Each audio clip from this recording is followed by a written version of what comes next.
नमस्ते। आज बात करेंगे इंट्राडे ऑप्शन ट्रेडिंग की और एक ऐसी स्ट्रैटेजी की जो इमोशंस पर नहीं बल्कि पक्के नियमों और डिसिप्लिन पर चलती है। चलिए शुरू करते हैं। तो सबसे पहले एक बहुत ही जरूरी सवाल, ऐसा क्यों होता है कि 90% ट्रेडर्स मार्केट में पैसा गंवा देते हैं? आखिर वो कौन सी गलतियां करते हैं? जवाब ना अक्सर कुछ बहुत ही कॉमन गलतियों में छिपा होता है, जैसे बिना किसी कंफर्मेशन के बस ट्रेड में कूद पड़ना, या फिर स्टॉप लॉस तो लगाना ही नहीं और वो रिवेंज ट्रेडिंग, मतलब एक लॉस हुआ तो उसे रिकवर करने के चक्कर में दूसरा तीसरा ट्रेड ले लिया, या फिर जब कोई बड़ी न्यूज़ आती है तो बिना सोचे समझे ट्रेडिंग करना। ये वो जाने पहचाने ट्रैप हैं जिनमें अक्सर ट्रेडर्स फंस जाते हैं। तो इन सब से बचने का तरीका क्या है? देखिए, कोई सीक्रेट ट्रिक या मैजिक फॉर्मूला नहीं है। इसका सॉल्यूशन है एक डिसिप्लिन्ड सिस्टम। जी हाँ, एक ऐसा सिस्टम जो इमोशंस को साइड में रखकर सिर्फ और सिर्फ रूल्स पर काम करता है। और आज हम इसी सिस्टम को एक एक करके स्टेप बाय स्टेप समझने वाले हैं। ठीक है, तो शुरू करते हैं। देखिए, किसी भी ट्रेड को लेने से पहले ना सबसे ज़रूरी चीज़ होती है हमारा ट्रेडिंग सेटअप। ये बिल्कुल वैसा ही है जैसे कोई बिल्डिंग बनाने से पहले उसकी नींव रखी जाती है। ये वही फाउंडेशन है। ये सेटअप बहुत सिंपल है, बस 4 स्टेप्स हैं। सबसे पहले अपना इंस्ट्रूमेंट चुनना है, कोई स्टॉक, निफ्टी या बैंक निफ्टी, जो भी हो। फिर उसका चार्ट खोलना है। तीसरा स्टेप है सही टाइम फ्रेम चुनना, और आखिर में हम वो इंडिकेटर्स लगाएंगे जो इस स्ट्रैटेजी के लिए जरूरी हैं। अब सवाल आता है, टाइम फ्रेम कौन सा लें? देखिए, जो लोग रेगुलर इंट्राडे ट्रेडिंग करते हैं उनके लिए 5 मिनट का फ्रेम बेस्ट रहता है। इसमें मौके जल्दी मिलते हैं। लेकिन अगर कोई अभी शुरुआत कर रहा है तो बिल्कुल भी घबराने की बात नहीं है। 15 मिनट के टाइम फ्रेम से स्टार्ट करें। इसमें ना सोचने और चीज़ों को समझने का थोड़ा ज़्यादा वक्त मिल जाता है। और इंडिकेटर्स, यहाँ पर हमें कोई कॉम्प्लिकेटेड सा सेटअप नहीं चाहिए, बिल्कुल नहीं। इस पूरी स्ट्रैटेजी के लिए हमें सिर्फ 3 चीज़ें चाहिए। पहला है RSI, जिसकी सेटिंग 14 पर रखनी है। दूसरा है VWAP, यानी वॉल्यूम वेटेड एवरेज प्राइस। और तीसरा बस वॉल्यूम। और यकीन मानिए, बस इतने ही काफ़ी हैं। इस सिस्टम की खूबसूरती और इसकी ताकत ना इसकी सिंप्लिसिटी में ही है। याद रखिए, चार्ट पर बहुत सारे इंडिकेटर्स लगा लेना अक्सर मदद करने से ज़्यादा कंफ्यूज ही करता है। तो चलिए अब आते हैं इस पूरे विश्लेषण के सबसे ज़रूरी हिस्से पर, एंट्री के नियम।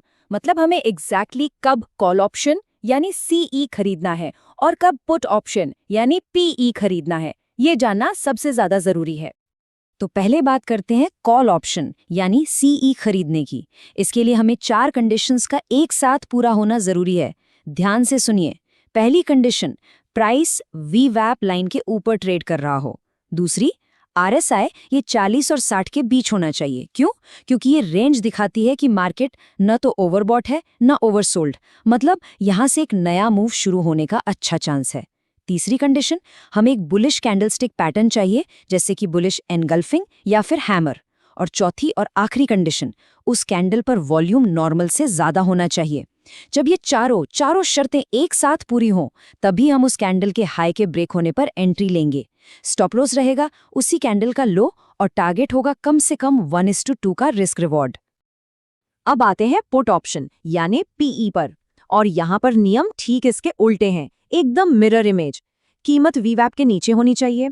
RSI यहाँ भी 40 से 60 के बीच ही रहेगा, जो हमें न्यूट्रल जोन बताता है। कैंडल पैटर्न बेरिश चाहिए, जैसे कि बेरिश एंगल्फिंग या शूटिंग स्टार। और साथ में वॉल्यूम में एक अच्छा खासा स्पाइक दिखना चाहिए। एंट्री होगी कैंडल के लो के टूटने पर, स्टॉप लॉस होगा कैंडल का हाई, और टारगेट वही 1:2 रिस्क रिवॉर्ड या फिर जो भी अगला सपोर्ट लेवल हो। देखिए, एक अच्छी स्ट्रैटेजी का मतलब सिर्फ एंट्री और एग्जिट जानना नहीं होता। उससे भी ज़्यादा ज़रूरी ये जानना होता है कि ट्रेड कब नहीं करना है। तो अब बात करते हैं टाइम और रिस्क मैनेजमेंट की। ये वो चीज़ें हैं जो असल में कैपिटल को बचाती हैं। टाइमिंग, ये बहुत क्रिटिकल है। हमारे लिए 2 एक्टिव जोन है। पहला है सुबह 9:20 से 10:30 बजे तक, जब मार्केट में सुबह का मोमेंटम होता है। और दूसरा है दोपहर में 1:45 से 2:45 के बीच, जब यूरोपियन मार्केट का भी असर दिखता है। लेकिन सबसे इंपॉर्टेंट है नो ट्रेड जोन, दोपहर 12 बजे से 1:30 बजे तक। इस टाइम पर मार्केट अक्सर साइडवेज हो जाता है और ऑप्शन का प्रीमियम बहुत तेजी से गलता है। तो इस जोन से दूर रहना ही सबसे समझदारी है।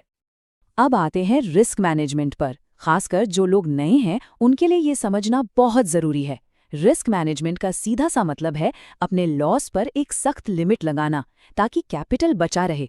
सच कहूं तो यही मार्केट में लंबे समय तक टिके रहने का एकमात्र तरीका है।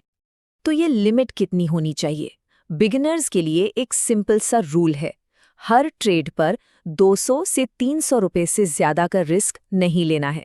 ये एक ऐसी रकम है जो अगर चली भी जाए तो कोई बड़ी टेंशन नहीं होगी, और सबसे बड़ी बात, ये इमोशनल होकर गलत फैसले लेने से बचाएगी। इसके साथ ही कुछ डेली रूल्स भी हैं जिन्हें पत्थर की लकीर मानकर चलना है। पहला, एक दिन में मैक्सिमम 2 ट्रेड्स। और दूसरा, और ये सबसे इंपॉर्टेंट है, अगर पहले ही ट्रेड में लॉस हो गया तो बस उस दिन के लिए सिस्टम बंद कर दें, स्क्रीन बंद। ये आपको उस रिवेंज ट्रेडिंग के जाल से बचाएगा जिसके बारे में हमने शुरू में बात की थी। चलिए, अब आते हैं सबसे आखिर में एक बहुत ही जरूरी सलाह पर। इसे एक बोनस टिप समझ सकते हैं जो ऑप्शन बाइंग को थोड़ा और सेफ बनाने में मदद करेगी। तो वो सलाह क्या है? वो ये है कि सेफ ऑप्शन बाइंग के लिए हमेशा एट द मनी यानी एटीएम ऑप्शन ही चुनें।